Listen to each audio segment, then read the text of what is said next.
就在上周，美国中央司令部发布了几张照片，照片的内容没什么特别的。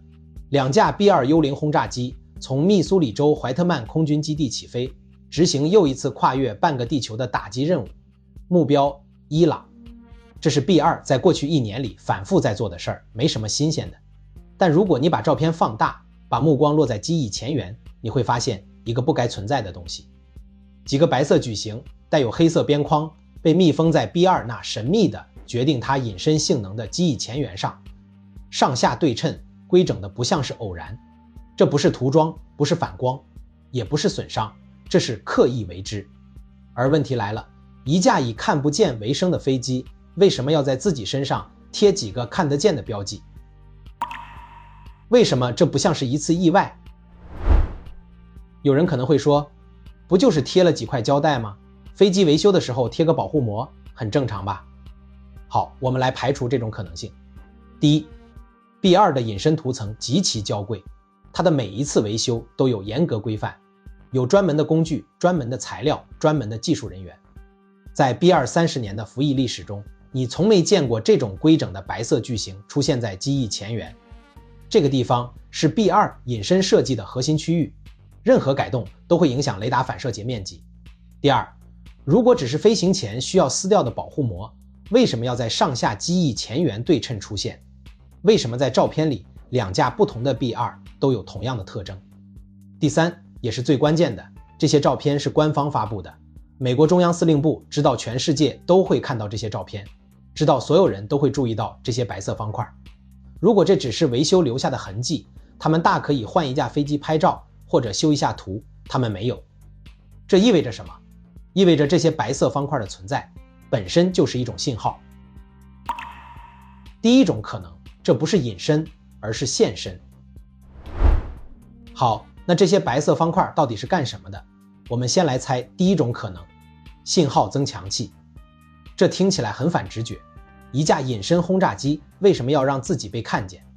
但如果你仔细想 B-2 这次的任务，就会发现一个矛盾。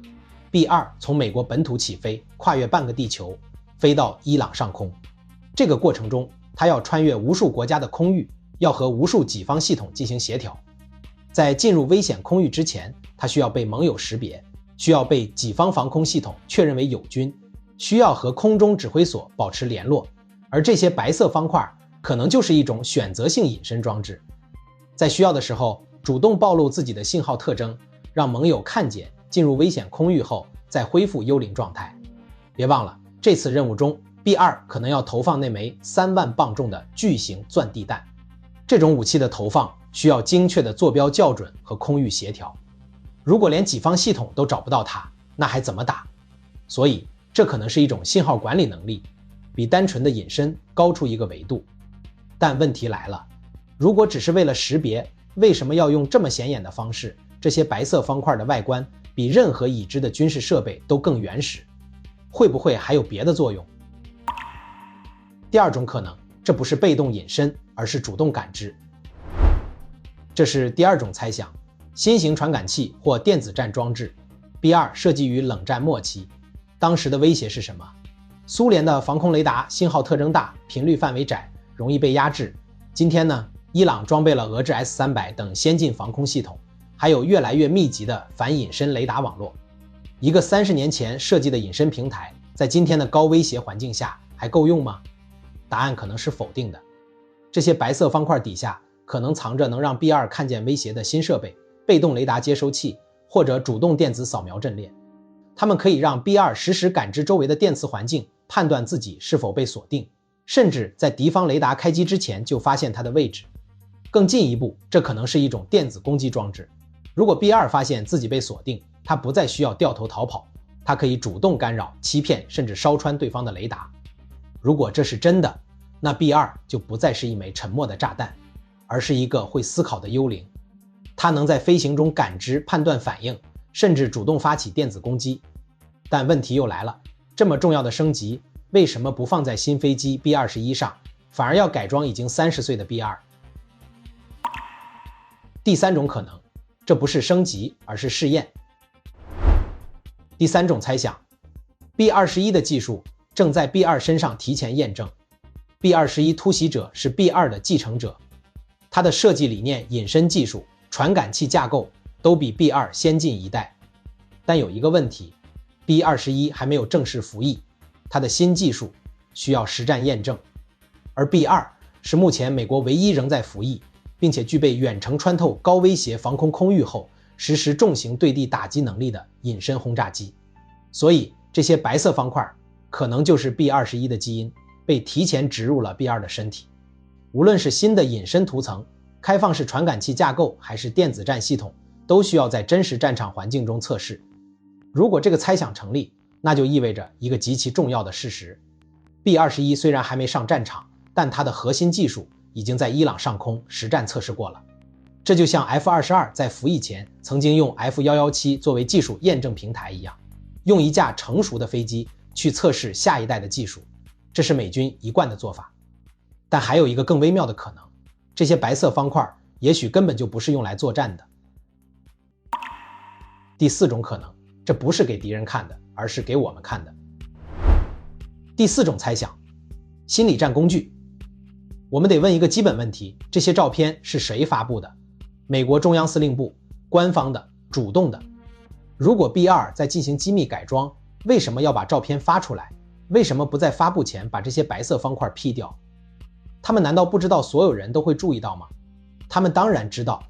那有没有一种可能，这些白色方块本身就是一种信号，不是发给敌人的信号，敌人早就知道了，是发给所有人的信号。对伊朗，我们在升级最强大的武器，为更大规模的冲突做准备。对美国国内，你们的钱没有白花， B2 还在进化，它仍然是这个星球上最可怕的轰炸机。对全世界，你们看不懂的东西就是我们的优势。在这个逻辑下，这些白色方块的具体功能反而不重要了。重要的是，所有人都在猜，所有人都在讨论，所有人都在想，美国人在 B2 上到底搞了什么新东西。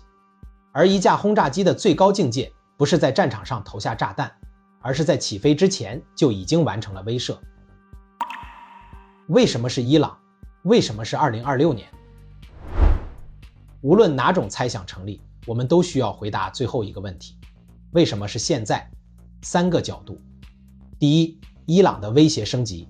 近年来，伊朗的防空能力有了质的提升，俄制 S-300国产反隐身雷达，越来越密集的防空网络，让 B2 的传统优势面临挑战。如果 B2 要继续执行深入伊朗领空的任务，它必须升级。第二，午夜铁锤行动的复盘。2025年6月， B2 执行了对伊朗地下核设施的打击，那是 B2 第一次在实战中投放巨型钻地弹。那次行动中暴露出来的问题，比如与己方系统的协同，在高威胁环境下的生存能力，可能需要用这些改装来解决。第三，战略威慑的信号释放。美国选择在这个时间点公开这些照片，本身就是在释放信号。2026年的中东局势比2025年更加紧张，美军需要告诉伊朗，我们不仅准备好了，而且我们还在升级。你们以为 B2 已经老了？不，它还在进化。幽灵的秘密藏得比我们想象的要深。那么这些白色方块到底是什么？我们不知道，而且我们可能很久都不会知道。B2 幽灵有一个特点，它的秘密藏得比我们想象的要深。它刚服役时，连它的存在都是最高机密，国会里的很多议员都不知道他们在为什么项目拨款。30年后，它的照片随处可见，但它的核心技术、隐身涂层的配方、雷达吸波材料的结构、飞翼布局的控制率，仍然是禁区。这些白色方块的真相，可能要到 B2 退役多年后才会被解密。到那时，我们回头看今天的猜测，可能会发现所有的猜想都是错的，真正的答案比我们想象的要简单，或者要复杂得多。但正是这种不知道，才是 B2 幽灵最大的价值。它让你猜，让你算。而在这个信息爆炸的时代，真正有效的威慑不是你知道什么，而是你让别人知道，你不知道的还有很多。这是一期短小的话题，如果喜欢，请在评论区告诉我。我是瑞，咱们下期见。